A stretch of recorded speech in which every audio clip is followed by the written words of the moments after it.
Stand-up comedy as an art form has the ability to relieve the stress of millions and improve the lives of many.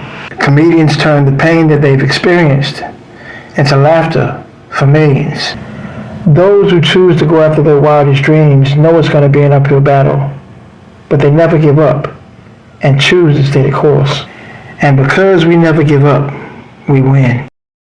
Welcome to Behind the Jokes. This guy comes to the stage, man, I bullshit you not. It's one of the premier comics in this city, man. He is the guy that helped me start my career. And as you can see, if you don't know who I am, man, Red settled the Houston Underground King of Comedy, man. I've done some major shit for 5 years. And these guys are the guys that helped me get there. You can learn from people that's younger than you. Understand your life right now. Just fuck with people that's got some knowledge. I don't care if they're younger or older. You can learn from anybody. But this guy, man, took on H-Town, buy him goddamn self. He didn't need no OGs to co-sign for him, man. He started doing this thing, man. I want y'all to put y'all hands together for one of H.I.G.'s own. On tour with Ricky Smiley. On tour with Nephew Tommy right now, goddamn it, for the Steve Harvey Morning Show. Put your hands together for my motherfucking brother in comedy, Lil Darrel!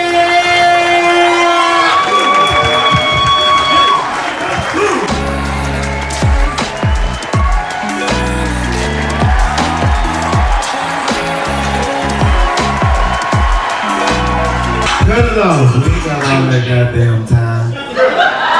I was supposed to be up here yesterday, goddamn it. Sons of bitches. How y'all doing tonight? Y'all alright? Happy now. Look, they fingers ain't stopped moving. That nigga there can't look. They sharing food. Nigga was so hungry. I could tell.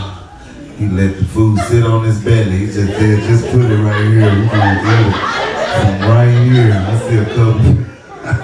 Look at your head. Don't be mad at us, nigga. We was back there mad like y'all. Shit, I'm supposed to be somewhere else right now, but we still right here. So y'all gonna get it how y'all get it. Y'all like my outfit? Say yeah. Yeah. Yeah, got this hoe straight out of Marshall's. Now I know you know what Marshall's is? I say it bougie because I'm bougie. You know, you get a little money, you get a little bougie, you start shopping at designer stores and shit. One of my designer stores is Marshall's. The other one is Rosé. And my favorite where I get a lot of my tailor-made suit from is a little French place called Burlington's. Couture Victoria, bitch. A little place that sit off yonder. And everything you know about these little boutiques or these little designer stores that I like to call them real, you know, everybody don't go there. It ain't about what the price is, but what the price was. It's the deal. You got that motherfucker. You see what I'm saying? For instance, this little fluorescent shirt I got at Marshall's was $32.99, but because I'm a member, because I get the catalog, so yeah, you don't get the catalog at Marshall's, do you? You're not a member. I got it for a whopping $10.99. You see that? Now I know you can't get all your outfit out of one designer store. That's why they put Rosé right next door to Marshall's, so you can leave out of there and go in there and finish your goddamn shopping. Now, I'm gonna be honest with you before I finish this story, I don't steal. But I do take the blessings that God bestow upon me in certain situations. And on this particular day, I was looking for these pair of pants. And there was 2 pair left. They was real similar, but they had a few differentials in the pants. And the biggest differential was one of the pair of pants had this little red sticker that they put on some of the price tags. I don't know what that little red sticker called. Clearance, there it is. Now, I know what you're thinking, motherfucker, you switched them tags on them pants. I can see a lot of people that do that by their reaction, but no, that would be stealing, and I told you I don't steal. But you remember that little blessing I was talking about from God? Well, on this particular day, that little red stick I speak of, when I got there, that motherfucker was kind of, it was real loose, if you will. It was hanging on by dear life. I was like, uh-oh, somebody must have tried to peel that bitch off and got caught mid-peel and had to put it back in the rack and put it here for me. I say, look at God. Now, I know what you're thinking. I peeled it off, but that's stealing.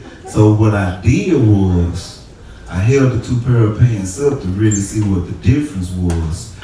And me being clumsy, I dropped the pants. Guess what happened when I dropped the pants? You been there before, the sticker came off. I said, shit, I ain't know which pair of pants it was. Cause remember, them hoes similar.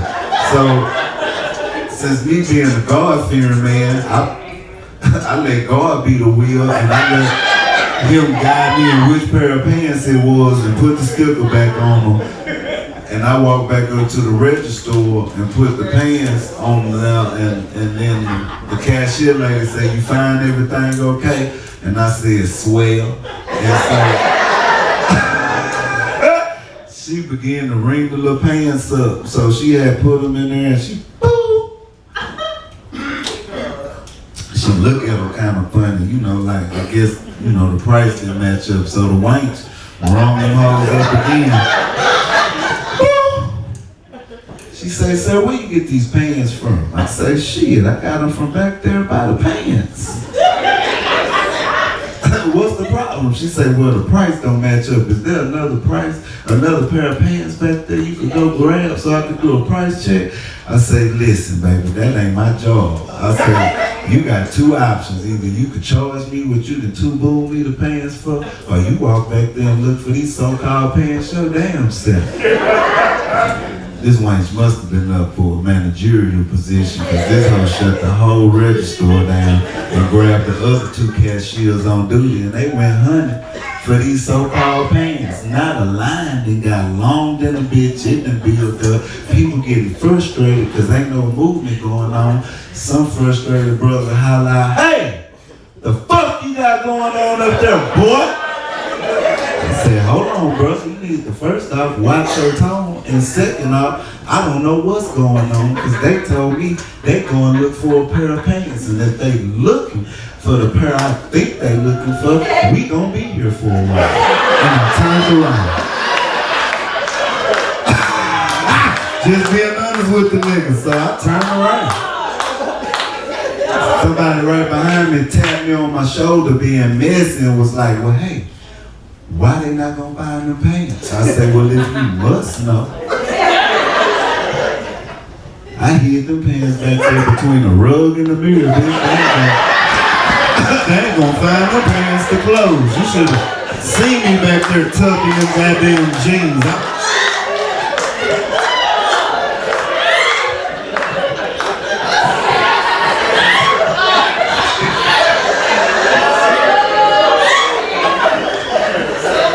Like y'all ain't never put some shit where they belong. Niggas don't do layaway no more. We just put it somewhere we know don't nobody want it and come back tomorrow. I ain't got it today, but I'll have it tomorrow. I can put so much shit in the juniors women department. I put a pair of pants in the women's junior right in between the coat. Don't nobody want this right now. And lady mad than the bitch, she 10 minutes later, the little cashier lady come back up there huffing and puffing, mad. You know why? She ain't find them pants. So me being messy, I say, you find them pants? She said, boy, fuck you. Damn. So they rude in this little rose talk to you any kind of way. She came back, cut the register back on, and rung the pants up one more time.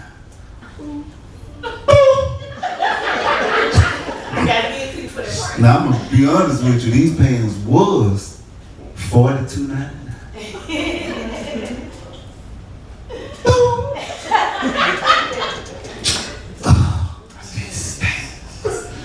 She says, sir, that'll be $4.99. Bitch, I say, give them here, I'm gonna put them on right now. Funky bitch. I pulled out $100 bill, like, here you go. Clear that whole register out. Oh, that's for embarrassing me in front of all these people. When I told you you wasn't gonna find them pants, we could have avoided all of this. So this is a little $15 outfit I put together. It's worth $60. I tell niggas, yeah, this is a $60 outfit. I got it for $15. Stupid as hell.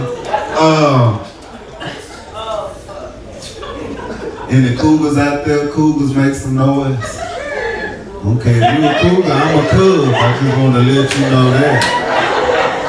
You're a cougar, I'm a cub, and I let you know the cougars, they carry their young in their mouth to transport them from place to place, and sometimes they eat their young. I'm pretty much saying I'm okay with you putting your mouth on me. Y'all tripping. I used to have me a few cougars. I miss my little cougar. She was 71. She ain't look a day over 63 though. She looked good for her age. But she turned me out and turned me on to a lot of stuff. I used to not eat coochie with her on it. But then all of a sudden I went over there because I used to be single. And you know, when you single and young, you don't eat like you supposed to. But I met her at Kroger's. She was picking up her little groceries or whatever. I seen her on a little walk. I was like, hey, how you doing?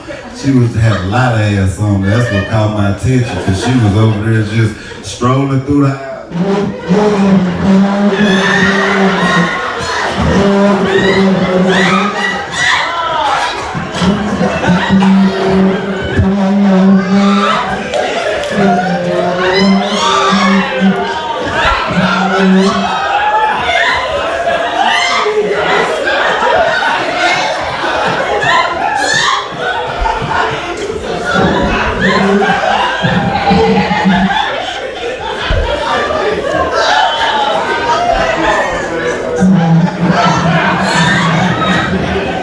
And that back up at the eggs, it was like, oh, okay, she flirting now. Cause she ain't need them eggs, she ain't even put them in the cart.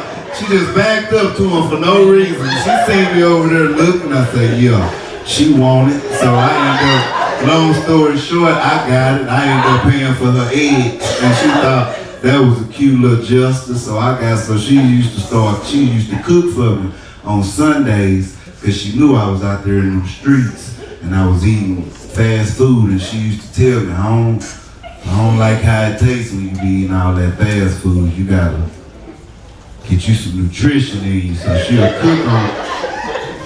cook for me on Sunday, but she'd just say, you come over here to do a little something for me, and I got you. That ain't no thing. You know, you had me go over there and play with that little tweeter or whatever. So I get over there. You ain't have to do too much. She's 71. You ain't gotta go there with all that hippity hoppity shit. You just want a little something and you going on about your business. That's what I liked about it. Probably take a little trash out because her hip was fucked up. And other than that, we was good. But she still had to do something strange for a piece of change. So I get over there, and first time I knew, cause I just, dealing with young, they either ain't got nothing or they shaving it or waxing it off. Got over there.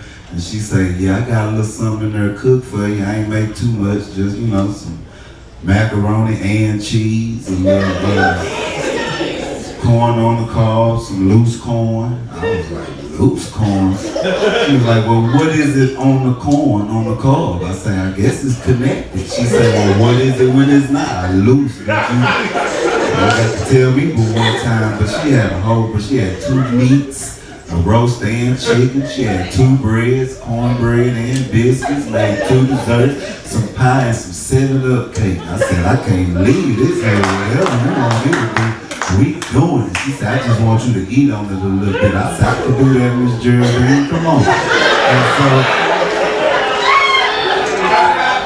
what the hell name you thought she was gonna be 71? Keisha? I ain't no fucking Keisha's in 41, bitch. So I think, oh yeah, Miss Geraldine, I'm good with it. So she whipped it out, pulled that big chill pit, and out of that goddamn them big white pants she had on. I said, Miss Geraldine, and what is that? She was like, what you talking about? I said, nah, I'm supposed to eat that. I can't even see it. She was like, you ain't never ate it with no hair on there? Not that much. She said, well, I don't know what you're gonna do. You got to do something with it, because it is what it is. So I was like, well, shit, you want where your raise at? You can't knock it off a little bit? She was like, boy, son, you see my hand? I said, yeah. She was like, I ain't making it move like that. She said, now put a raise in it and see what happens. She said, you think I'm finna cut my coochie lips up for some young nigga like you to eat it for a few minutes? I call one of my other little niggas over here to eat it if you ain't gonna eat it. She said, listen, either you gonna eat it or you can get out, and I'll call one of my other little tenders over here. But if you leave, don't even think about grabbing that plate.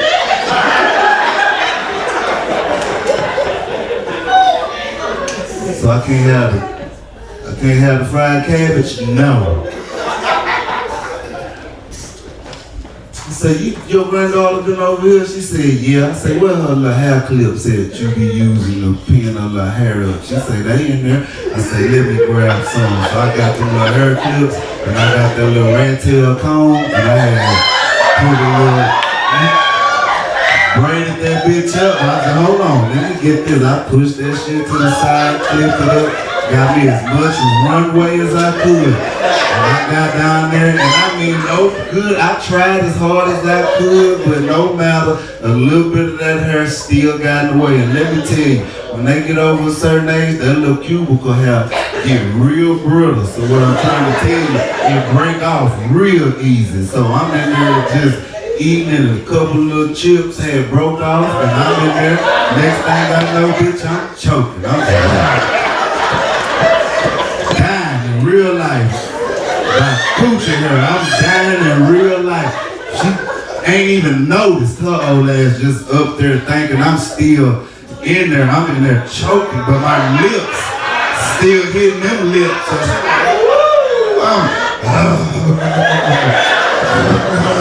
She, what's wrong? I can't breathe, bitch. Oh, you got it caught in there. She talking about do the cat maneuver. The cat maneuver. She got, I said, oh. So I'm over there on the corner.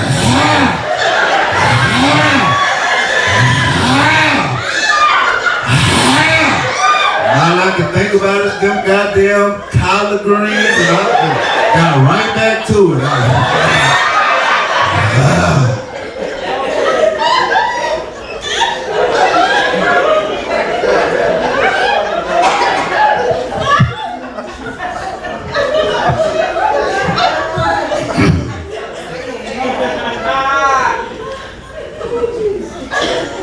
I just leave y'all with this. Carpet and pubic hair is made out of the same material.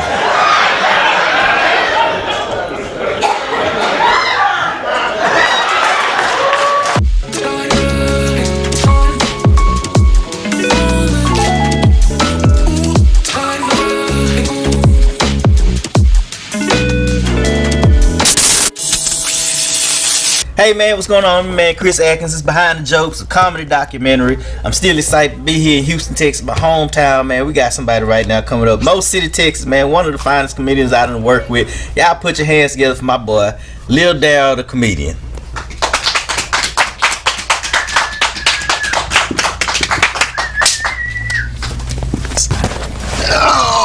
Going down, man. What's good? How you feel? Man, I can't do no complaining, because if I did, wouldn't nobody do nothing about it, no way. I like for you to be around. 2 reasons. This is the first one. Me and you about the same height. Exactly. I like that. I don't like when we be talking. Our shoulders about the same width as well. Second thing, you talk slow. Very. Mine don't seem bad. I got an accent, but at least it help it out. I appreciate that. And I don't try to speed up for nobody. Cause that avoid me having to repeat myself. Like what you say, you couldn't get it in that pace. You ain't gonna get it. It is the funniest thing to hear, because audiences be really waiting for you to switch up. I'm like, nah. And I get off stage, they be like, oh, you really talk like that? You think I made a voice and did it for 45 minutes on stage just to make something sound funny? Hell no. Another personal interview. You know how I found out about you? How I learned about, like comedy I knew about you, but you knew how I learned about you? My sisters, y'all went to the same church. Which one? Silver Lake. Silver Lake. Who your sister? We ain't gotta go there. We doing the interview. Okay, cool. But the thing is, they just kept talking about, we got to eat fun at our church. I'm low key upset. Yeah. Cause you ain't got to. Yeah, shut up. Yet. You shut up. I'm your brother. Well, think about me being the person up there doing cameras, and they bringing other, people in there to do comedy, and I'm like, you got in-house right here. Like, you just gonna go out there and just get a whole nother hooker, and you got in-house. So I see how some women feel when you get stepped out on. I felt it, and that's how I felt. My sister just you don't know Lil Darrel. I'm like, first of all, y'all don't know him neither, cause his name Dope. They don't even remember you. Dope neither. I started off as Dope the comedian. Cause they was just calling me Dope, regular Dope D, and I went for it for a while, and then I started doing churches, and that first church coming to the stage, coming to the pulpit, to the holy temple of God, Dope church without ceilings. Get this nigga. Y'all bring in Dope the comedian. It's not in this sanction. So I was like, you know what, churches pay good, and I ain't want to lose another job. So I was at 2:30 in the morning, and I was like, I need to come up with a name change. Biggest decision of my life in my little short career at the time. And I was like, what is gonna be? And I was like, I still need it to where people gonna know it's me. So just keep my name and throw a little on it. Simple. And there it is. How long you been doing it, man? It's been full time 8 years. I started in 2012. First little show at this cafe Bohemios off Telephone and 45. I sold 55 tickets, and boys pulled up. This part sound like a documentary when you talk. This is Bohemios. I'm trying to get that voiceover money too. Morgan Freeman and them gonna be, and that dude from Allstate Stands, they gonna be gone in a little bit, and they gonna need some permanent voice work. I'm telling you, I think I got a shot. I've been really thinking this ain't about me though. It's not. What's the influence, man? Where it come from? Just getting out of why I do comedy. Yeah. I ain't gonna even lie. I wasn't no big comic connoisseur. I was actually more in the stage plays and acting and being on the radio and wanting to do stuff like that. But that's a little harder to even get your feet wet and shit like that. And you got to know somebody. And I was working like 4 jobs at the time, and one of them I got in trouble with the laws. And as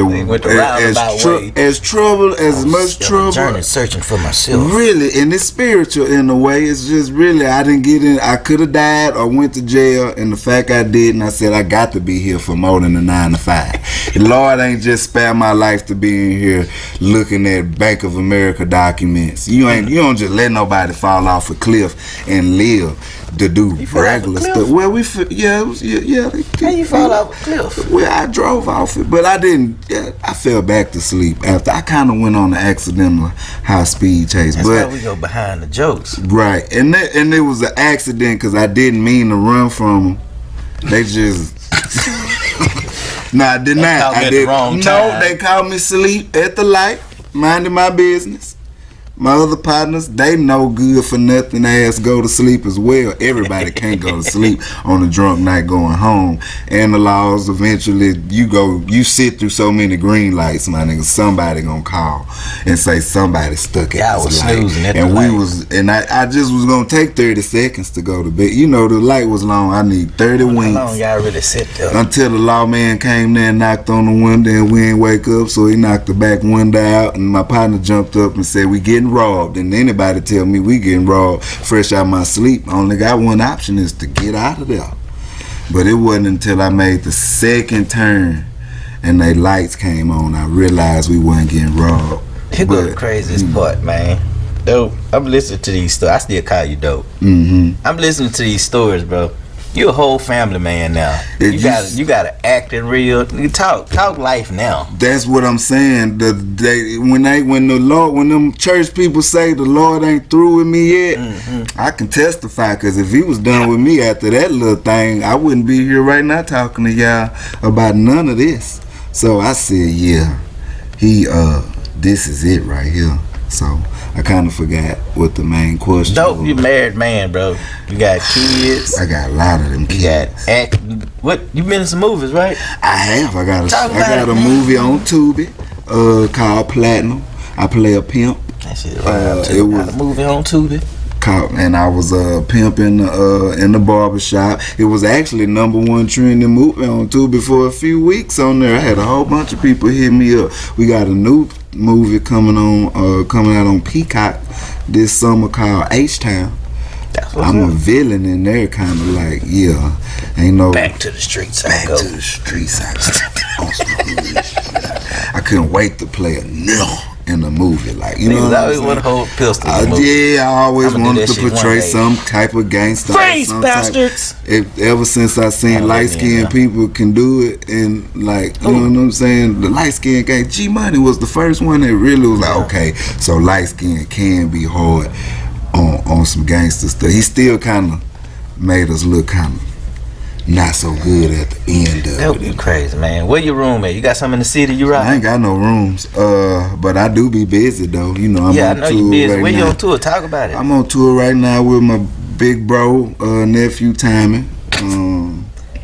Thomas Miles. Or Thomas Miles. You guys, if you're looking it up on Google. But you know, nephew Tommy, and you know, we've been at for about 4 years with him now. That's we go back out in July, do a little run, St. Louis, LA, Washington. I got a whole little light skin H-Town run out there. A little light skin. We got a few dark skin members on the team though. You know, we don't discriminate. I'm light skin, but I got a lot of dark skin features.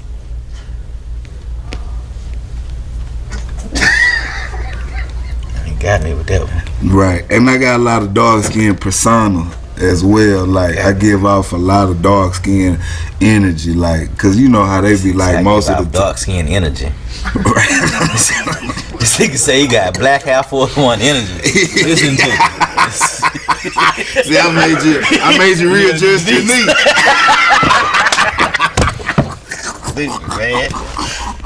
Look, man, we can do this all day. It's behind jokes, man. H-Town, Chris Atkins, man. Lil Darrel, the comedian, man. I don't even know if I've been looking at the right. I just been looking at the middle. Check all of them. Yeah, at one time I know I'm looking at it.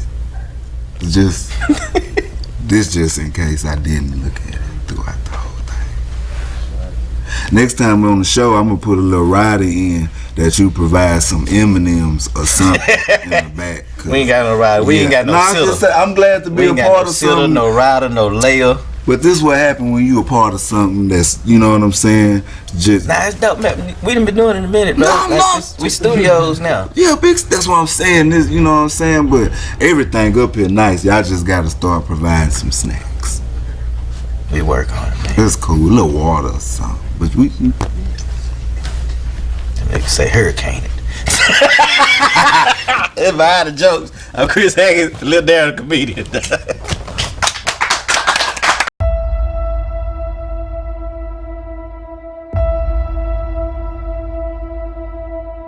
Ugly Girls was the first one singing in the black community. Yeah, the pretty girls and girls that came from two-parent households wasn't singing no ugly girls. So good, your face look just like her face, sure.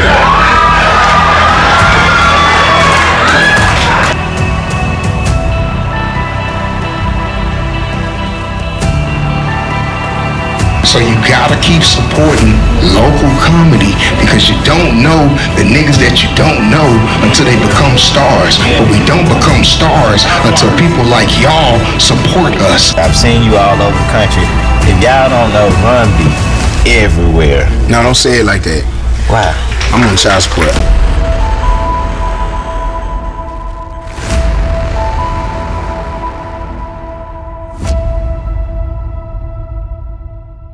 Did y'all enjoy yourself tonight?